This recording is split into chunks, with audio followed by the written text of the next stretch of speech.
Hindu Brahmin family, born in England, raised up between England and India. I embraced Islam about 23 years ago. I was 15 at the time, 15, 16. My uncle had died in very tragic circumstances around about the age of 15. And in the Hindu tradition, the eldest son has to perform the final funeral rites. And so he only had 3 daughters. I was the son of his elder brother, and I counted as his sort of eldest son. It was very close to him. So I ended up going to Benares, which is a place in India, sometimes pronounced as Vanaras, which is a place where they perform the final rites, and where usually the body is taken, burnt, and turned into ashes, and flowed into the Ganges. So I went there, and I had to do a series of rites for my uncle. And at the final point, I even, saw the ashes of his body, and I saw this along the ghat, along the area where a lot of bodies are being burnt regularly, and they're turned into ashes, and they literally flowed into the water. It kind of struck me that life is, at least the way we think of it, is very impermanent. And the whole idea of death as being so close was something that really, really struck me. And so from the age of about 15, I started looking into what death means in other traditions and the afterlife. And being a Hindu, I looked into my own tradition first, and the whole idea of rebirth and karma and so on was something that I was looking into. And then I started looking into other religions, Judaism, Christianity. And one of the things that I always held on to was that there's lots of different paths. All these religions are fine as long as anyone takes a religion, and they're all reaching to God at the end. Until I came across Islam, and Islam was probably the last possible religion I would have been looking at, partly because in those days, now it's probably 10 times worse, but in those days they had a bit of bad publicity, and I remember reading a couple of Reader's Digest articles, which was the book that often used to have a few things about real life events, and they'd have these real life stories, and they'd often have a bad story of somebody being forced to wear the hijab, or anyway, cut a long story short. When I started looking at Islam, what struck me was it didn't appear what it should have appeared to be. So it wasn't, an Arabian religion 14 centuries ago, one of many other religions. So there's Hinduism, that wonderful combination of different faiths, and from the Indian subcontinent, different ways of thinking, because the term Hindu itself is kind of a catch term for lots of different ways of looking at things within the Indian subcontinent.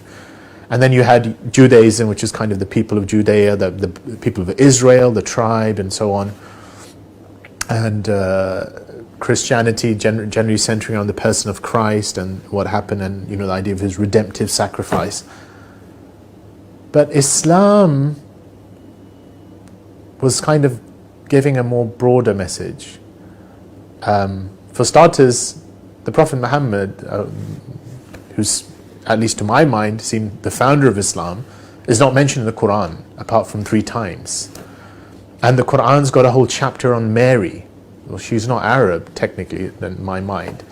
And then there's Abraham popping up, and Noah popping up, and Jesus popping up. And what's that got to do with, Arabia at that time?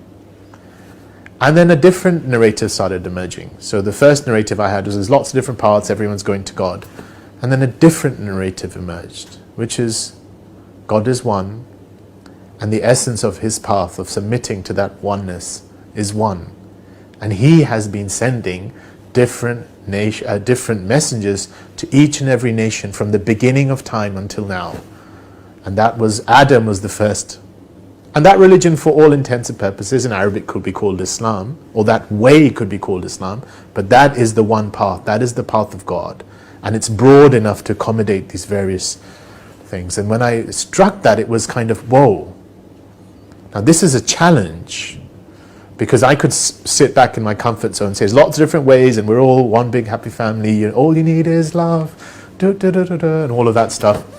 And Bob Marley's One Love, One Life, and all that stuff.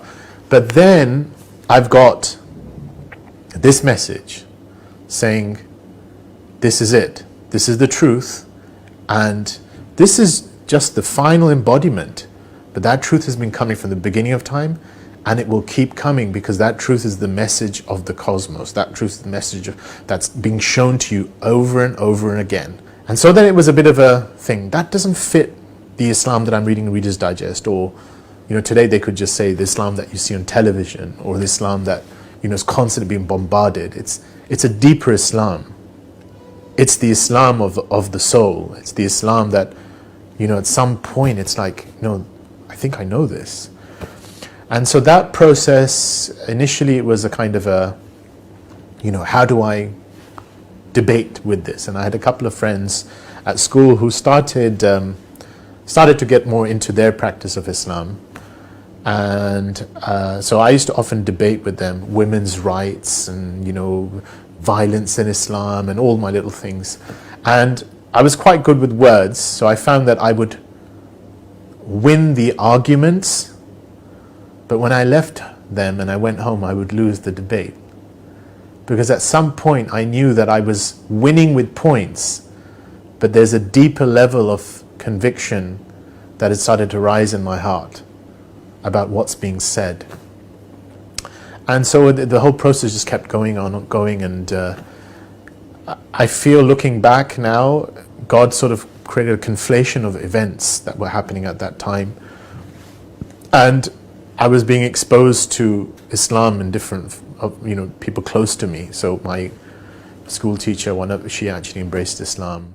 And it was just, my life changed after that. But, later on I heard that, there's that whomsoever Allah wills to guide, he gives them expansion. He expands his chest lil Islam, he expands his chest for God.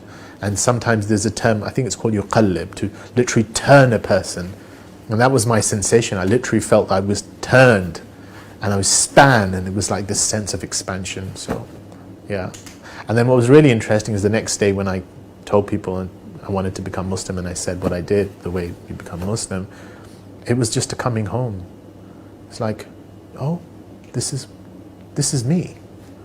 This is a part of me. This is what I've always known somehow, somewhere. And then I think the biggest reason why there was a delay, which in hindsight I think was partly because I just didn't think it was possible. I didn't think someone born in a Hindu Brahmin family could actually become Muslim. It didn't seem possible to me. It was not something I could have entertained, because I didn't actually, I don't think I knew of any converts from Hinduism. So I couldn't imagine someone from Hinduism could become Muslim, and at least not in the background that I had. So it was a very relaxed, not very strong, Hindu type, but as is common to many, at least that kind of Hindu upper class Brahmin sort of environment, it's sort of like a very relaxed identity, shrouded on, like festivals and, just tight-knit family, very close, well off, not many problems. And then, why would you do that? Why would I convert? It was not something, it never came to me. And then even as the faith was emerging, it was sort of like, yeah, but it's kind of like growing as a seed. It sprouted. And when it was, I believe this. Now what does that entail? And when that thing happened, then it was always like, this is a bridge. And can I ever cross it? Can I ever actually take that step? I mean, what would my family say? What would anyone say? And then I think what finally pushed it over was that, God actually created an environment around me where I saw other people convert. And someone who I really looked up to, who had converted a year or two before, and his life had literally changed. I was walking with him, and he literally looked at me and he said, you don't know how long you're going to live. You don't know how much time you've got. And he said, don't you want to live your life, or at least say what it is that you believe in to yourself? Islam, I wouldn't say changed me, but is continually calling me to change, and is changing me. Because Islam is truth.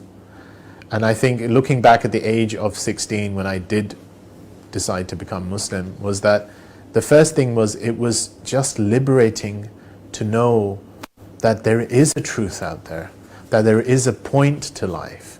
It was so liberating, and I think most of the converts I've spoken to always say that those first few months are just exhilarating, because it's sort of like, oh, how come no one else knows about this? You know, this is like a treasure, right? But then, you know, as time goes on, it's like the challenge to live up to our lives and that greatest truth. And this is the part of faith, right? Being called to what is your greatest truth? What do you really ascribe to?